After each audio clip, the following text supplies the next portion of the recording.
No próximo sábado temos mais uma edição do UFC e dessa vez o UFC acontece lá na França e o horário é diferente, mas eu já falo do horário. Primeiro eu quero avisar que a luta principal é a do Caio Borralho contra o Nassourdine Imavov. Na penúltima luta temos o Maurício Rufo enfrentando o Benoit Saint-Denis. O horário é o seguinte, o card preliminar começa às 13 horas, horário de Brasília, 1 hora da tarde, e o card principal às 16 horas, ou seja, às 4 horas da tarde. Fica ligado, se você chegar no horário padrão, às 7, 8 da noite, você já perdeu tudo, tá? Então, 1 da tarde, preliminar, 4 da tarde, card principal. Vamos lá, primeira luta da noite, categoria peso palha, temos Sammy Hughes enfrentando Shauna Bannon. Favorita é a Sammy Hughes com 75%. Lá na stake ela paga R$ 1,28 e a Shauna Bannon R$ 3,70. Lembrando que a stake é a parceira oficial de apostas do UFC aqui no Brasil. Todas as cotações desse vídeo são de lá. E se você quiser acessar essas cotações, quiser criar sua conta, fazer sua fezinha, enfim, o link fica aqui embaixo do vídeo no comentário fixado. Inclusive, no final do vídeo, quando eu falar da cotação do Borralho e do Rufi, eu vou falar de uma promoção que tem lá na stake, tá? Que a cotação das duas lutas fica melhor ainda. Então fica até o final do vídeo para você saber o que é. Lembrando, o link tá aqui embaixo do vídeo. Segunda luta, peso médio. Brad Tavares enfrenta o Roberto Bicek. E o favorito é o Brad Tavares com 68%. Ele paga R$ 1,40. E o Robert Bicek, sei lá, paga R$ 3. Lembrando que eu vou falar mais das lutas que vocês têm mais interesse, né? Próxima luta, meio médio, Sam Patterson enfrenta Trey Waters e o favorito é o Sam Patterson com 61%. Ele paga R$ 1,61 lá na stake e o Trey Waters R$ 2,32. Depois, peso pena, Robert Ruchala enfrenta William Gomi. O William Gomi é favorito, 67%, ele paga R$ 1,44 e o Ruchala R$ 2,80. Lembrando, tá? Não é um UFC numerado, apesar de ser um UFC diferente, né? Lá na França, com lutas grandes e um card legal, não é numerado, tá? Então, tem muitos atletas que às vezes ali são um pouco mais locais, então pra galera em geral, pode olhar o card e falar que tá mais ou menos, mas tá legal. Na minha opinião, o card tem lutas interessantes, tá? Mas continuando, meio médio, Andreas Gustafsson enfrenta o Rinat Fakretdinov, é sempre difícil falar o nome desse cara. E o favorito por quase nada, é a luta mais equilibrada da noite, tá? É o Andreas Gustafsson, 52%. Ele paga R$ 1,84 lá na stake e o Rinat R$ 1,97. Lembrando que as cotações variam conforme as pessoas vão fazendo as suas escolhas ali, tá? Então, nesse momento tá assim, porque o Gustafsson há um tempo atrás era leve azarão, então chegou a empatar e agora ele é um pouco favorito, então vai ficar flutuando, né? Tudo isso que eu tô falando, obviamente, é no momento que eu gravo o vídeo. Na hora que você assistir, na hora que você for olhar, pode estar pra cima, pra baixo, pode ter mudado um pouco, tá? Na próxima luta, peso pesado, Anti-Delija enfrenta o Martin Tibura. O Tibura é o 7º do ranking, mas o Delija é favorito com quase nada. É a luta que tá praticamente empatada com a passada, em equilíbrio, tá? O favorito é o Delija com 52% também. Aqui ele paga R$ 1,83 e o Tibura R$ 1,98. Então é um centavo de diferença para outra luta. Então as duas lutas mais equilibradas do card aí, empatadas virtualmente, né?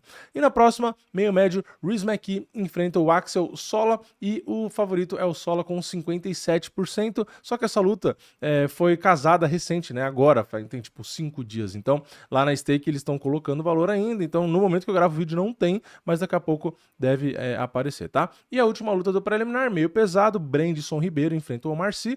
O Omar Sy tem 78% de favoritismo, pois é. Ele paga R$ 1,24 e o Brandson Ribeiro paga R$ 4,10. Agora vamos pro card principal. Aqui eu acho que eu vou falar um pouco mais, né, de algumas lutas. Então, segura aí, tá? Você que tá falando, pô, não falou de nada de nenhuma. É porque a maioria aqui ninguém quer saber, né? A partir de agora, acho que começa a gerar um pouco de interesse.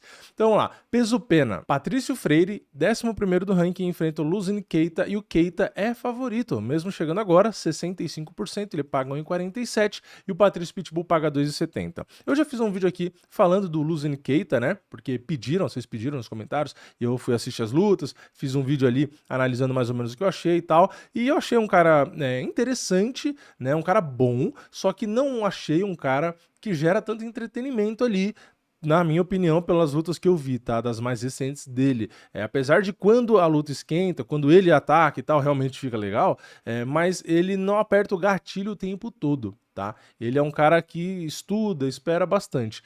Mais ou menos como o Patrício se apresentou nas lutas que ele fez agora no UFC também, né? Um pouco mais calculista e tal. De novo, eu falei naquele vídeo, não é necessariamente ruim, faz parte da estratégia, às vezes do estilo de jogo, às vezes do adversário, enfim, tem vários motivos, né? Eu só tô dizendo que às vezes não é tão... não entretém tanto, né? A galera de modo geral. Então aqui pode realmente ser uma luta boa, porque os dois explodem do nada. Então pode ser que sim, que um nocauteie o outro, né? Mas os dois têm esse estilo de esperar um pouco. Então, sei lá, eu tenho medo da luta acabar sendo um pouco monótona, mas de modo geral, eu entendo o favoritismo das bolsas, tá? Para o Lusani Keita, porque o Patrício realmente não teve as apresentações ali dentro do esperado. Acho que a expectativa era muito alta, porque por causa do nome, né, e do tudo que ele fez na carreira e tal, e acho que isso diminuiu um pouco ali o hype da galera. Então a galera vê um moleque novo, né, que vem cheio de resultado aí, que é o Lusani Keita, então acaba colocando o favoritismo para ele, né, mas é aquilo, eu acredito, tá, não puxando bola porque é brasileiro nem nada do tipo, mas eu acredito que se o Patrício realmente tiver com estratégia e, pô, tiver bem, realmente saudável e tudo, cara, é pra ele ganhar essa luta, tá? Então, assim, eu entendo o favoritismo, justamente por conta de idade, né? Às vezes o Patrício fica difícil da gente confiar, como eu falei em outros vídeos, porque ele realmente fica passivo demais e tal, não sei o quê. Então, assim, eu também tenho o pé atrás, tá? Eu também tenho o pé atrás, mas eu não sei, assim, olhando os dois, o Patrício, teoricamente, é o melhor lutador, né? Então, assim, eu fico meio na dúvida aqui, tá? Eu, por um lado, eu penso, eu quero concordar com as bolsas, porque o Patrício não tá me convencendo. Só que, por outro, quando eu olho os dois lutadores no geral, eu falo, pô, mas o Patrício é um puta lutador. Então não faz sentido ser não, entendeu? Então eu fico nesse dilema, tá? Eu não sei. Então, ó, sei lá, eu acho que de palpite, sei lá, eu iria no Lusani Keita, né? Mas na hora da fezinha, 2,70 pro Patrício, eu acho que eu iria de Patrício. Por isso que eu falo, palpite e às vezes a fezinha e a aposta são coisas diferentes. Lembrando que tudo que eu falo aqui é a minha opinião. Não vai seguir a minha opinião, fazer sua fezinha e depois reclamar comigo, tá? Faz as suas próprias escolhas, né? Depois, peso leve, Farizian enfrenta o Cauê Fernandes. O Farizian é favorito, bastante, né? 75%, ele paga 1,30 e o Cauê Fernandes 3,50. Aqui o que a gente tem? A gente tem o Farizian sendo um lutador muito bom, né? Ele vem de muitas vitórias seguidas. Aí a última luta que ele perdeu foi em 2022. Depois disso ele vem com 5 vitórias, inclusive com bônus de performance por ter nocauteado Frevola, aquele nocaute sensacional, né? Então vem muito bem, tá? Aí, se a gente vê o Cauê, o que acontece, né? Ele perdeu a estreia dele, uma decisão dividida por Mark Diakiese, e ele fez mais 2 lutas. Então ele nocauteou o Muhammad Yahya e depois, na última, ele venceu na decisão o Guran Kutateladze. Então é um baita lutador também, só que o Farizian é aquilo, ele tem muito mais lutas ali já pra gente dar uma olhada, né? Porque ele tá lutando no UFC desde 2019, então vem numa sequência de 5 vitórias. Então, assim, a gente começa a entender, né, porque do favoritismo. Talvez 3,50 pro Cauê seja um pouco demais, tá? Eu acho que eu até concordo que o Farizian é o favorito. Agora, 3,50 pro Cauê, sei lá, né? É legalzinho. Ainda mais na stake que você pode fazer sua fezinha e no ao vivo ali você pode ou fazer ou dar o cash out e tal, em intervalo de round. Então, quando a cotação tá alta assim, eu acho interessante, né? Depois, meio pesado, Modestas Bukauskas enfrenta o Paul Craig, ou eu, se você preferir, e o Modestas Bukauskas está com 75%, igual a luta passada. Ele paga 1,30 e o Paul Craig 3,50. E aqui é completamente compreensível, apesar do Paul Craig, todo evento que ele vai lutar, falar a mesma coisa, né? Apesar de ele ser um bom lutador ali no grappling, né, extremamente perigoso, já finalizou o campeão Ankalaev, então assim, tem muitos bônus de performance, inclusive. Ele é um cara que nunca foi nada de excepcional e ele vem numa fase que assim, o cara não consegue ganhar mais, né? Então é muito difícil. Ele tem a vitória contra o Nery Muniz em 2023 e antes dessa só em 2022, né? Então assim, vem de 3 derrotas seguidas, fora o no contest, né? Sem considerar o no contest da última luta, ele tinha perdido 3 e se a gente volta mais 3 para trás, ele tinha perdido 2. Então assim, tá realmente muito mal, né? Não sei nem como ainda continua lutando ali, sinceramente, né? Já não tem mais muito o que render, completamente manjado já o que ele vai fazer. É um cara, tipo assim, divertidinho na hora que luta, porque se vai pro chão ele é bom, e na hora da pesagem pinta a cara e faz cara de mal ali, tipo assim, sabe? É isso, não tem mais muito pra oferecer, né? Só que uma dessas Bukauskas, por que ele é tão favorito, né? Porque você pega a fase ruim e ele vem de 3 vitórias, né? Então, assim, também não é nada de excepcional, mas é que o Paul Craig, né?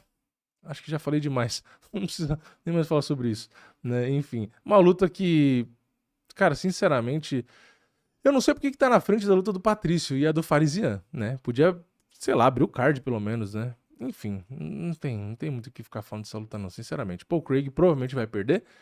E se ganhar, né, vai ser porque o Modestas Bukauskas fez alguma merda de ficar por cima ali no chão e acabou sendo finalizado. Mas enfim, luta que né? Na próxima, peso leve, Bola Jockey enfrenta o Mason Jones. Mason Jones favorito, 59%. Ele paga 1,64 e o Bola Jockey 2,25. Aqui uma luta legal, tá? Teoricamente. O Mason Jones, ele vem meio que intercalando, né? Porque ele fez a estreia dele e aí ele perdeu, mas ele ganhou luta da noite. Aí na seguinte foi no contest. Depois ele venceu, depois ele perdeu e a última ele venceu. Então, né? Ele perde, ele ganha no contest, aí ele ganha, ele perde, tipo, ele fica nesse vai e volta, mas tem um cartel de respeito, né? 16 vitórias e 2 derrotas. Ele enfrenta o Bola Jockey, que entrou via Contender Series quando ele nocauteou. Depois, na estreia na UFC, ele venceu uma adesão dividida, o time Kwamba. Aí ele perdeu do Chris Duncan e venceu a última esse ano, né? Em maio, que foi o Michael Aswell, que ele venceu ali numa decisão, tá? Então são dois caras interessantes aí. Cara, sinceramente não tem mais muito o que falar, né? O Bola Jockey tem um volume de golpes muito alto, apesar de ter poucas lutas, né? A estatística acaba ficando muito alta, né? Mais de 7 golpes, porém, golpes absorvidos também ele tem quase 5, né? Então é um cara que propõe bastante. Mason Jones também tem um alto volume de golpes conectados e um alto volume de golpes recebidos, tá? E a diferença dos dois, estatisticamente, é que o Mason Jones tem um volume, né, uma quantidade de quedas muito maior do que o Bola Jockey, né? Porque, inclusive, na última luta contra o Jeremy Stephens, o Mason Jones derrubou 8 vezes, né? Então isso jogou a estatística dele lá pra cima. Então deve ser uma luta legal aí, mas é isso, né? Não tem mais muito o que falar não, porque a gente quer falar das duas principais lutas, que é o que vocês querem ouvir. Peso leve, teremos Benoit Saint-Denis, 13º do ranking, lutando em casa contra o brasileiro Maurício Ruffi, lá da Fighting Nerds. Lembrando que meu óculos aqui do cenário, ó, recebi diretamente deles, inclusive da Fighting Nerds, mas eu continuo dando minhas opiniões aqui, tá? Não precisa falar, porque você vai puxar saga. Não, não, não. Aqui não tem essa, não. E o Maurício Ruffi é favorito, 65%. Ele paga R$1,50 e o Benoit Saint-Denis paga R$2,60. Mesmo sendo ranqueado, tá razoavelmente azarão aí o Benoit Saint-Denis. E aqui o que acontece? Eu concordo com o favoritismo, tá? É difícil achar o Benoit Saint-Denis favorito, porém, vale sempre aquele disclaimer, tá? O Benoit Saint-Denis tem sim as suas chances. 65% de chance do Maurício vencer, segundo as bolsas, e eu até concordo com o favoritismo e a proporção. Não é 100%, tá? Vamos diferenciar isso. Então não é uma luta tranquila, não é uma luta garantida. O Benoit Saint-Denis não deve vencer, porém ele pode sim levar algumas dificuldades. Tudo depende principalmente da estratégia dele, né? Se ele for um cara inteligente, que ele sabe que o Ruffi é excepcional na trocação, ele não deve tentar trocar, tá? Ele é um cara forte, ele é um cara que anda pra frente, ele é um cara que é sangue no olho, então é difícil você intimidar ele. Ah, você tem uma mão boa, ele vai parar de vir pra cima. Teoricamente, ele não é o cara que faz isso, tá? Ele é um cara realmente que não se abala, né? Então, assim, é o cara que foi surrado pelo Moicano e o cara tava ali, tipo assim, se dependesse dele, ele continuava na luta, né? Então, é um cara que ele tem que usar essa característica dele, né? De aguentar, querendo ou não, ali, porrada, de ser corajoso pra andar pra cima e abafar o Maurício Ruffi, tá? Por mais que o Benoit Saint-Denis tenha chutes muito fortes, até umas mãozadas boas ali, né? É um cara que bate forte. Tecnicamente, ele não é muito alinhado. Então, vai juntar isso com o Maurício Ruffi, e o Maurício Ruffi vai jantar ele ali em todas as oportunidades que ele vai dar. Então, o Benoit Saint-Denis, na minha opinião, deveria ser completamente grappler para essa luta, tá? Lógico, tem que trocar o básico para você poder se aproximar com mais facilidade, derrubar com mais facilidade, porque se você vai só derrubar direto, é muito mais fácil de defender, né? Então ele tem que mesclar um pouco ali para gerar a dúvida e facilitar ele trabalhar o grappling. Tem que trocar o básico para facilitar ele trabalhar a luta agarrada. Então eu acho que ele tem que usar isso, usar o vigor físico dele, né, o gás que ele tem, essa força, essa isometria que ele consegue fazer. Por quê? Fazendo um round ali dessa isometria, essa pressão na grade, tenta derrubar, esmaga, que ele consegue fazer esse jogo, ele já desgasta o Ruff ali, a ponto do Ruff não ter necessariamente a mesma velocidade, né, a mesma força, então pode ser que tire ali o poder, o risco do nocaute, né? Então eu acho que o Benacer Denis deveria fazer isso, né? Logo de cara já, um golpezinho ou outro, não sei o que, e já gruda. Faz luta chata mesmo, faz o quê? Mas ele tá em casa, a torcida vai apoiar ele, independente dele fazer luta chata, né? Porque a galera tá com ele. Tu vai querer ver o Ruff dando show? Vai, mas deixa que o Ruff perca, né? Então, não acho que a torcida vai vaiar se ele ficar espremendo a grade, querer derrubar, né? Vão torcer pro cara ganhar do cara que tá hypado, né? Que é o Ruff. Então, eu acho que o caminho pra ele, na verdade, talvez o único, é esse, tá? É realmente colocar na grade, tirar o espaço, não deixar o Ruff ficar bailando ali, né, girando, né, fazendo todo aquele jogo mais da distância, aquele jogo mais versátil. Enfim, o Benacer Denis tem que sujar, entre aspas, a luta, né? É isso que ele vai ter que fazer. Já o Ruff é o óbvio, é fazer o contrário, né? É não ser encurralado, né? É tentar jogar mais golpes ali na distância, né? É sempre evitar esse corpo a corpo, né? O corpo a corpo ali, a luta na grade, defender queda, ou mesmo no chão, não é o ideal para ele. Então, eu acredito, né, que seria aqui um duelo de estilos, né? Porque por mais que o Benacer Denis possa trocar e tenha knockouts, não é uma boa ideia. Então, assim, vamos ver, né? Se ele quiser ir tentar sorte, ele vai ser nocauteado ali, assim. Se ele trocar, a chance dele ser nocauteado é uns 80% a 90%, na minha opinião, né? Agora, se ele fizesse para um jogo que eu falei, né, para vencer, que é o que ele precisa, né? Pô, ele ganhar do Ruff seria sensacional para ele. É o que eu falei. É tirar espaço, é fazer isometria, é tentar queda e ganha ali na base da decisão, a luta chata. Seria o caminho para ele. Vamos ver o que ele vai escolher. E na luta principal temos ali no peso médio Caio Borralho, 7º do ranking, enfrentando o Nassourdine Imavov, 2º do ranking. E o Borralho era azarão, porém, enquanto eu gravo o vídeo, ele está leve favorito lá no stake. Ele tá com 55%, ele paga 1,77 e o Imavov paga R$ 2,06. Aqui o que acontece? Não vou nem falar, tipo assim, é uma luta que vale muito pelo cinturão, pelo ranking. Cara, isso é óbvio, né? Não preciso falar mais isso. O que a gente tem? Falando da luta em si, né? Também fiz um vídeo falando ali, mostrando o Imavov e tal, né? Mas o que eu acho, caso você não tenha visto outro vídeo, você pode procurar, mas aqui eu vou falar mais ou menos por cima também, a minha opinião, né? O Caio Borralho, ele vem de luta da noite contra o Cannonier, vem de performance contra o Paul Craig e mais 2 para trás de finalização, bônus de performance, né, contra o Michal Oleksiejczuk. Ele não perdeu dentro do UFC e ele tem um dos jogos mais completos do peso médio, se não for o mais completo de fato, né, porque ele troca bem, ele derruba bem, ele faz bem o jiu-jitsu, ele tem cardio, ele tem absorção de golpe, ele tem QI de luta, ele é rápido, ele é um cara relativamente novo, então assim, é difícil encontrar defeitos no lutador Caio Borralho, né? De novo, para mim, da Fight Nerds, é o lutador mais completo, né? No geral, você pegando todas as qualidades, as versatilidades, né? O nível de cada coisa, ele pode não ser o melhor trocador, não ter o melhor punch, não ser o cara mais agressivo, não ser o cara que entretém mais, não ser o cara que diverte mais, às vezes, em entrevistas, e sei lá, você pode falar um monte de característica ali. Porém, no geral, é realmente o lutador mais versátil, mais completo, o que torna talvez um melhor lutador de MMA no geral, né? Então, vai de opinião, mas eu acho que, assim, olhando todos que tem ali, tem muitos que fazem lutas que entretêm mais, eu já falei isso, né? O Borralho nem sempre entretém nas lutas, né? Não sei se ele gosta ou não que eu fale isso, né? Sei lá, talvez não, porque... Enfim, não vou falar, mas deixa eu falar. Eu gosto porque eu gosto da qualidade, né? Lógico, eu prefiro que a luta seja nocaute e decisão, mas eu gosto porque ele mostra que o QI de luta vence, estratégia vence, por isso que eu gosto muito de assistir ele. E eu acho ele favorito, concordo com as bolsas, só que o favoritismo eu acho que é mais ou menos isso mesmo, tá? É uma luta muito difícil. Quando eu fiz o outro vídeo, quando eu fui fazer, eu achava uma Imavov favorita, eu tava meio que concordando com as bolsas, mas aí depois eu fiz o vídeo ali, olhei e eu falei, cara, não sei, tem muito caminho aqui para explorar. Então, assim, eu fico muito na dúvida, muito dividido. Por isso que eu acho que agora eu coloco o Borralho exatamente como as bolsas colocam. Favorito mais 55%. Por quê? O Imavov nunca achei excepcional, nunca achei nada maravilhoso. Mas, pro nível do peso médio, ele realmente tá no topo. Né? Porque a gente não tem mais o Poatan ali, né? A gente não tem mais o Adesanya no nível que ele tava. O Sean Strickland sempre foi mal menos essa real, né? É acima da média, né? Beleza, mas né? Como lutador de MMA ali é um cara divertido, mas não é um puta lutador, né? Tipo, o Borralho é 1 milhão de vezes mais lutador que o Sean Strickland, por exemplo. Mas enfim, o Imavov vem de 4 vitórias e nocauteou o Adesanya na última, ganhando um monte de performance. Então isso chama atenção.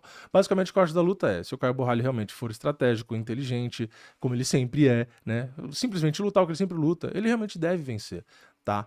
Só que tem que tomar alguns cuidados, né? É uma luta principal, é uma luta na casa do cara, então se for para decisão tem que tomar cuidado, porque tem que ter rounds claros, né? Que a gente sabe, se for chutar na vitória do Caio Borralho, é que ele vença provavelmente na decisão. Só que tá na casa do cara, a torcida influencia, a gente sabe que os juízes são meio goiaba das ideias, então tem que ter uma abordagem ali para quando vencer round, vencer de uma forma tranquila ali, uma forma clara, né? Sei lá, final de round dá aquela quedinha ali para deixar claro que venceu, coisa do tipo, né? Para não tomar uma garfada ali, porque tomar uma garfada valendo top 5 e talvez disputa por cinturão é meio complicado, né? Então, assim, no geral, eu acho que ele é favorito por isso. Ele é mais completo, mais inteligente e deve achar ali realmente o caminho para não dar bobeira na trocação e tal, né? Mesclar bastante. Eu vi gente falando, né? Tipo, o Imavov beleza, é perigoso na trocação, mas o Borralho venceu o Jared Cannonier. Cara, mas são atletas totalmente diferentes, tem questão de idade, tem questão de fase,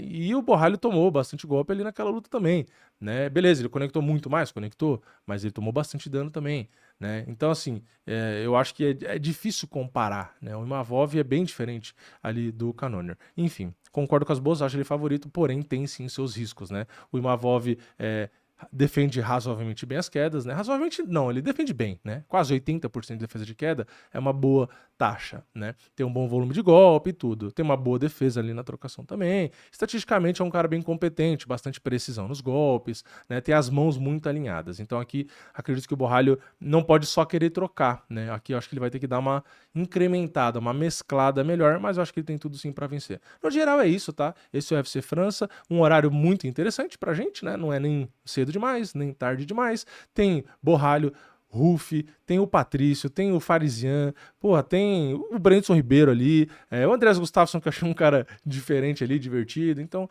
é um card que vale a pena ficar de olho. Eu ia falar, quase que eu esqueci, né? A promoção na Stake. Se você acredita na vitória do Borralho, que paga 1,77, e do Maurício Ruff, que paga 1,50, se você faz uma múltipla dos dois, você escolhe a vitória de um e a vitória do outro, daria ali 2,66 na Stake. Só que se você entrar lá na Stake, na parte ali do Super Odds, né, do multiplicador de odds, que é a parte ali de promoção, né, que tem não só do UFC, né, tem diversas outras promoções que ficam ali, mas vocês vão em esportes e multiplicador de odds, vocês conseguem uma cotação bem maior do que 2,66. A promoção atual está em 3,15 se os dois vencerem, né? Então fica sempre atento ali em esportes, multiplicador de odds. Geralmente na semana do UFC tem essas promoções, tá? Que as odds ficam mais altas, e também tem futebol, tem outros que aparecem na mesma página para vocês aproveitarem. Então é isso, vocês confiam na vitória do Ruff e do Borralho, ao invés de 2,66 fica 3,15. Então tá dado o aviso, o link tá aqui embaixo do vídeo, como eu já falei lá no começo do vídeo. Beleza? Então é isso, eu vejo vocês na próxima. É nóis, valeu, falou!